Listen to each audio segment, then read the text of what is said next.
defend the world from the return of the Shadow Kings, just as the brave Pharaoh did 5,000 years ago. YouTube Vintage Yugioh here today, and we have a 14 card PSA return, I think.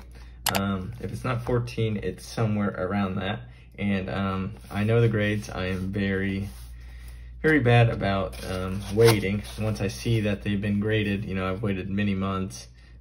Just can't ever seem to wait until we get to this moment here where we're actually physically opening it up. So I know the grades. Actually, I'm pretty happy with the grades. So we'll go through it here. It should be a fun time here. Let's see. They sent me a card saver back. PSA, power sponsored by eBay. Wow, they have their own card savers now. So here in this box, we'll have, I think it's around 14, but I could be off. PSA slabs, and some of these are mine and some of these are my buddies. So without further ado, maybe we'll do that, and then I can kind of flip them over off camera. Okay, we'll do that. So you guys can see the card, but not see the grade. So that I think works out pretty well. So first up, we have Dark Magician. And I think this has been kind of all over the place. It's been at BGS, it's been at PSA maybe once before. Actually, no, I lied. This card has not been anywhere. We sent in, I think, 3 copies in hopes for a 10. Little OC, kind of tiny white nick up there. Couple tiny nick there. And this thing got a near mint 8. So decent grade, I'd say, for the condition of the card. So up next, we have copy 2 of Dark Magician. This thing's got like a full hollow bleed, so I don't know if they just didn't know how to grade this or what, because it looks cleaner and better, in my opinion, than the 8.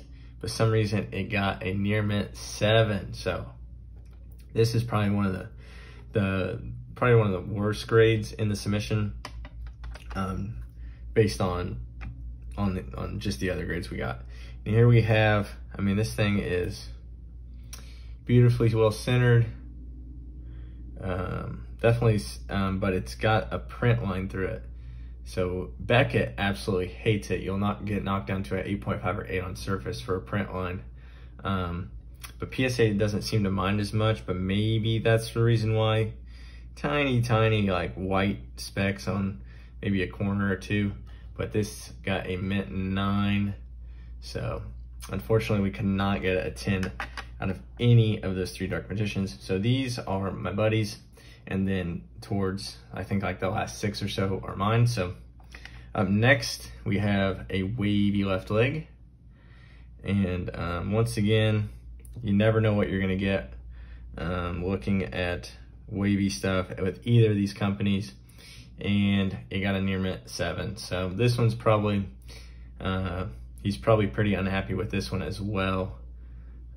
Beautiful card, definitely. If this went up for auction, I would definitely pay PSA 7 prices for it, because I think it's undergraded. All right, next we have Gaia the Dragon Champion. You don't see these come up for sale too often. A little off-centered high to low, and I think that was probably its downfall, and it got the mint 9. So I would be happy with this grade if I were sending the card in. And then here we have a Summoned Skull, kind of faded, not like super faded, but a little fade to it. And really beautiful card.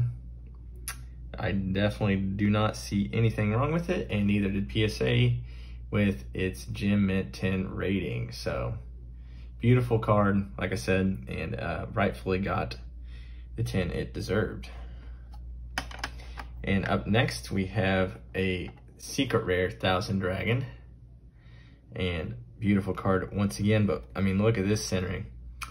So pretty off left to right, in my opinion. So kind of interesting to see here. And actually a couple back scratches on the back. Somehow this thing got a Gem Mint 10. So you know, I've posted videos of bashing Beckett, and everyone's like, oh, PSA, they do the same thing. And I mean, I'm not disagreeing. I mean, here's, you know, example here, overgraded in my opinion. All right, and these are kind of frustrating. So we are now into, the rest are gonna be mine. We have a beautiful Buster Blader here. It's a little heavy on top, but based on PSA standards, it falls within the 60-40 centering, and or a 55, but it's got like 1 print line through the back, and this got a 9. So this is the second time I've submitted it, so I'm cutting my losses, and we're gonna keep it as a 9. Copy 2, same, very similar centering, and kind of some waxing on the back, and this one unfortunately got a 9 also, but I mean, 9s are, you can't complain about 9s really, so. And then this card also had been submitted before, and this was a little off left to right and up to down if you're really nitpicking, so I could see why it got a 9. It had a 9 originally. I really thought Pack Fresh card really looks like they might have damaged one of the corners down there. Can't really tell. But either way, this is gonna stay a 9. Probably for sale. These, like I said, the last 2 Buster Bladers and that Legendary Fisherman were mine. We have declined down enough where you guys see the grade there. So there we'll just spit that one out right there. I could crop that out. But we have a beautiful right leg here, Gem Mint 10. So Exodia limb, LOB. Just did the LOB box break on my channel, so really glad we could get a 10 on this limb here.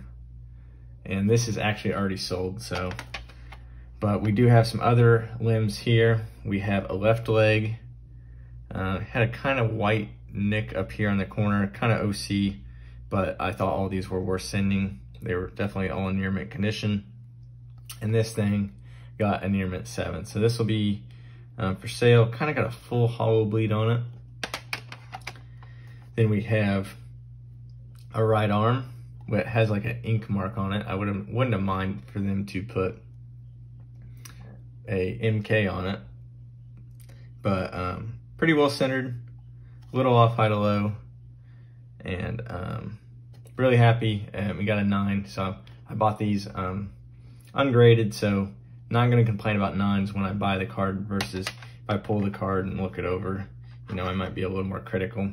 So we have a left arm, little off left to right, and the grade reflects that with a mint 9. So once again, pretty happy with that grade. Based on everything I saw, I expected, you know, pretty much 9s or above. And then we have an Exodia, the Forbidden one, glossy. This one had really good centering, but I do think there were some tiny scratches on the back or something. So really thought this possibly had a chance for 10, but it got the 9 as well, which definitely can't complain about in today's market for 9s. And then the lone Pokemon card I sent had some pretty decent hollow scratches. Has a swirl down there, so really beautiful card. Not a lot of whitening though, so like a really clean, you know, back here, but a little OC, some scratches, and it got the near mint 7, which I honestly expected worse than that. So pretty good there. And then this one's kind of got my head scratching. This one's not mine. I threw it in on the end. We have a Wavy Reborn here. This has got to have some sort of crease or something that I missed, because it got an excellent mint 6. So this one kind of makes me scratch my head, but the others all kind of somewhat make sense. So pretty cool return. You know, I never thought here in, you know, 2021 that I would be submitting a full Exodia set, if we can get it built here. know if that's fitting yet. So, I mean, that's pretty cool that I submitted all these cards, all 5 sequential. Like I said, the lone 10 that I got in this has already been sold, but the others, other 3 9s and the 7, probably up for sale. Not in a super hurry to move it, but you gotta keep cash coming in to be able to go out to buy other things that I still want. So if you guys are interested in those, let me know. And overall, really happy with the return, like I said, and definitely have a couple more submissions there. I think 170 card one, which should pop here hopefully in the next month or so. So that should be fun. Getting a lot of comments back from Metal Raiders and some starter decks and LOB and things like that. So that should be a fun opening, and have a mail days every week, it seems like. So be on the lookout for that. Subscribe if you have not. Still have a couple box breaks that's going to be on the channel here, so be on the lookout for that. And other old school content is like you see here. And as always, thanks for watching.